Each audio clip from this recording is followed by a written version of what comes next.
अस्सलाम वालेकुम एवरीवन, कैसे हैं आप सब लोग। Welcome to my channel, I am your online tutor. चलते हैं हम आज के अपने फर्स्ट लेक्चर की तरफ। क्लास 9th की बायोलॉजी का चैप्टर 1 है इंट्रोडक्शन टू बायोलॉजी। लेक्चर 1 में introduction two branches of biology cover की गई हैं। सबसे पहले है इंट्रोडक्शन ऑफ बायोलॉजी, उसमें आएगा साइंस। साइंस ऐसी स्टडी को कहते हैं जिसके अंदर ऑब्जर्वेशन कि हम लोग क्या ऑब्जर्व कर रहे हैं, उस ऑब्जर्वेशन के लिए एक्सपेरिमेंट किए जाए, फिर उसके लिए कोई कंक्लूजन निकाला जाए जिससे हमें पता चले कि प्रॉब्लम क्या है और उसका सोल्यूशन क्या आएगा। इसको हम कहते हैं science. Next is biology. Biology कहते हैं साइंटिफिक स्टडी ऑफ लाइफ को। बायोलॉजी टू ग्रीक वर्ड से है bio and logos. Bio meaning life and logos meaning thought और रीजनिंग। ह्यूमन बीइंग्स या कोई भी लाइफ है, लिविंग ऑर्गेनिज्म है, उसके बारे में स्टडी को बायोलॉजी कहा जाता है। Next is division of biology.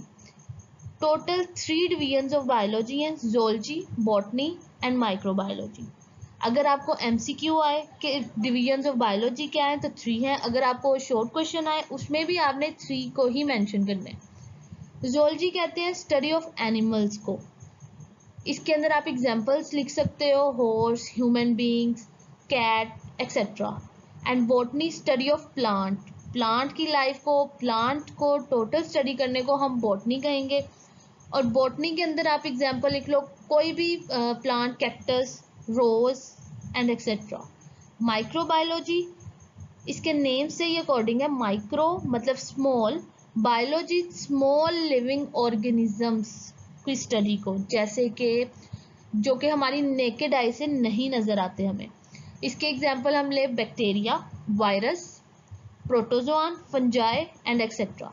आपको कोई शॉर्ट क्वेश्चन आता है डिफरेंशिएट बिटवीन बायोलॉजी, बॉटनी या वट एवर, तो इसमें आप एक एक डेफिनेशन का पॉइंट लिखेंगे और एक एक एग्जाम्पल का लिखेंगे, तब आपके 2 मार्क्स जो है वो सिक्योर होंगे।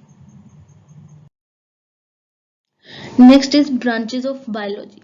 ब्रांचेस ऑफ बायोलॉजी में सबसे पहले जो आ रही है वो है मॉर्फोलॉजी। मॉर्फोलॉजी कहते हैं लिविंग ऑर्गेनिजम्स के स्ट्रक्चर की स्टडी, मॉर्फोलॉजी कहलाती है। Anatomy internal structure, study of internal structure of living organisms. Histology microscopic study of tissues, tissues की आप स्टडी कर रहे हो with the help of microscope, उसको हिस्टोलॉजी कहेंगे। Cell biology structure and function of cell, cell के structure और function की स्टडी, या सेल के अंदर जो ऑर्गेनेलीज हैं जैसे राइबोसोम्स, माइटोकॉन्ड्रिया, एंडोप्लाज्मिक रेटिकुलम, इन सब के स्ट्रक्चर और फंक्शन क्या है वो भी सेल बायोलॉजी के अंदर आता है। और सेल डिवीजन, माइटोसिस, मियोसिस, उनकी स्टडी भी सेल बायोलॉजी के अंडर ही आती है। Next is physiology. फिजियोलॉजी कहते हैं लिविंग ऑर्गेनिजम्स के जो डिफरेंट पार्ट्स हैं उनके फंक्शन को, कि एक पार्ट अगर किसी डिजीज की वजह से डैमेज हो गया, अपना प्रॉपर फंक्शन नहीं कर पा रहा, तो दूसरे पार्ट किस तरह से इफेक्टिव हो रहा है, ये सारा कुछ फिजियोलॉजी में आएगा। Next is molecular biology. Molecular biology जो है वो स्टडी करते हैं मॉलिक्यूल्स ऑफ लाइफ, यानी जो लिविंग ऑर्गेनिजम्स के अंदर मॉलिक्यूल्स हैं, just like water, protein, carbohydrate, lipids and nucleic acid. Next is genetics. Genetics कहते हैं स्टडी ऑफ जीन्स। जीन्स की स्टडी क्या है, जीन्स का इनहेरिटेंस में क्या रोल है। इनहेरिटेंस कहते हैं कोई भी करेक्टर वो एक ऑर्गेनिज्म से 1 जनरेशन टू 2nd जनरेशन में पास ऑन होने, मदर और फादर टू देयर ऑफस्प्रिंग, इस तरह से ट्रांसफर हो रहे हैं। अब इसमें अगर हम एग्जांपल लें तो हम eye colour, hair colour, skin colour, ये सारे क्या है, इनहेरिटेंस है, और इसकी स्टडी और जो फंक्शंस है वो सब कुछ जेनेटिक्स में आता है। Next is embryology. एम्ब्रियोलॉजी कहते हैं एक एम्ब्रियो की डेवलपमेंट और स्टडी के वो एम्ब्रियो टू लिविंग ऑर्गेनिजम्स में किस तरह की स्टेजेस में कन्वर्ट हो रहा है, क्या क्या उसमें चेंजेस आ रहे हैं, ये सब कुछ एम्ब्रियोलॉजी में आता है। Second is taxonomy. टेक्सोनोमी कहते हैं study of the naming, organisms की नेमिंग करना, उनको क्लासिफाई करना डिफरेंट ग्रुप्स और सब ग्रुप्स में, वो टेक्सोनोमी है। Paleontology it is the study of fossils. Paleontology में क्या होता है कि हम फॉसिल्स को स्टडी करते हैं, या जो हमें फॉसिल्स की स्टडी से पता चलता है कि कोई ऑर्गेनिज्म जो था वो कितने साल पहले था, किस तरह का था, क्या फंक्शंस थे, ये सब कुछ पैलेंटोलॉजी में आएगा।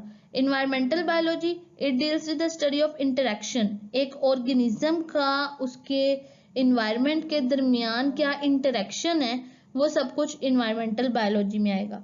Next is सोशियोबायोलॉजी। सोशियोबायोलॉजी कहते हैं सोशल बिहेवियर एक एनिमल का दूसरे एनिमल्स के साथ या एक ह्यूमन बीइंग का एनिमल्स के साथ जो सोसाइटीज बना रहे उनका आपस में बिहेवियर कैसा है, वो होता है सोशियोबायोलॉजी।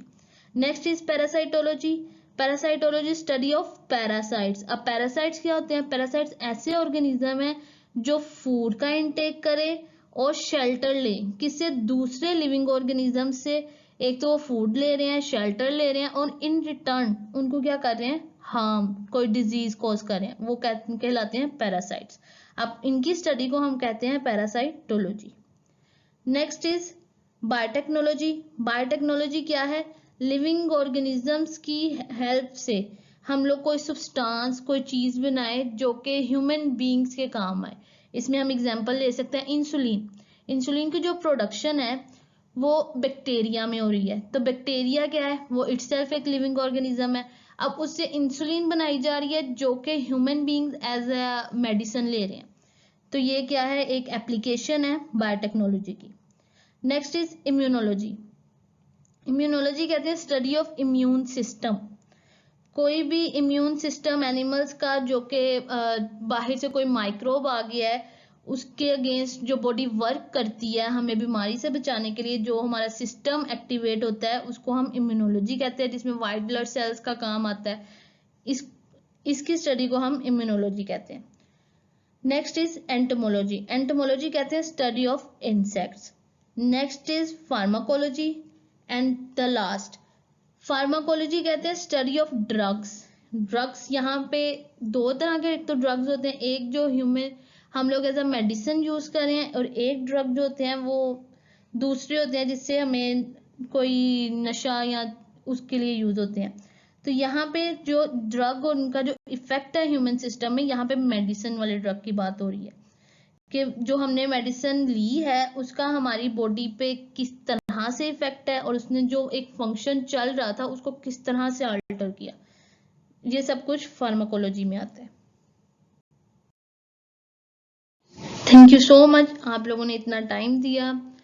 आप लोग मेरे चैनल को सब्सक्राइब करें, लाइक करें, और कोई सजेशंस हो तो काइंडली वो भी दें कि किस तरह से और बेहतर किया जा सकता है इस चैनल को, कि दूसरे लोग इससे कुछ सीखें, इसके काम उन लोगों के काम आए। Thank you so much and अल्लाह हाफिज, टेक केयर।